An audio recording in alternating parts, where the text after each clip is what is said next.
this report. As the air campaign intensifies in preparation for action on the ground, controversy is developing about the effects of the bombing on Iraqi civilian life, and that could even influence the next phase of the war. At today's British military briefing in Riyadh, the spokesman, Niall Irving, went out of his way to demonstrate the precision of the Allied attacks.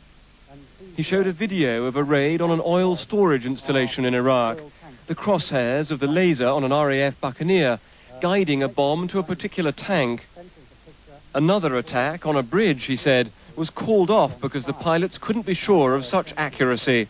And that's the sort of responsible approach that the crews at the front line are taking, and that reflects the responsibility of the targeters to ensure that we do this, as I say, with the absolute minimum of civilian casualties. As I said before, we can't always guarantee that there won't be any, but we are minimizing it.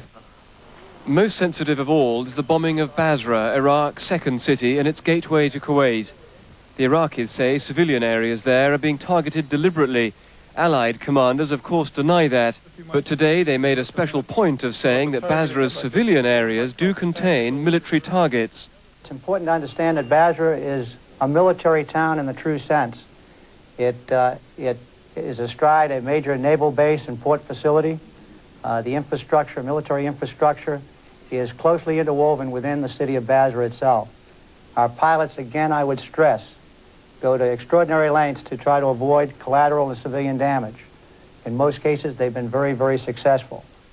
But obviously not in all cases, and presumably the longer the bombing campaign goes on, the greater will be the risk of civilian casualties, a political factor that may help determine the timing of the ground campaign, along with more practical factors as well. We look at the calendar just like everybody else does. We look at the moon, we look at the light data, we look at the weather for the past 4, 5, 6 years. It's all put into the equation as to what would be good time for doing any type of operation. Out in the desert, where the decision on all this is awaited, the officers of the British 4th Armoured Brigade have been gathering for a final briefing, their commander advising them on how to explain the delay in their involvement to their men. The longer the air campaign goes on, the quicker they will get home, and the more of them will get home. And I believe that they're sensible people. They will accept that. When a ground war comes, tactics will be crucial, and every minute of waiting is now put to good use.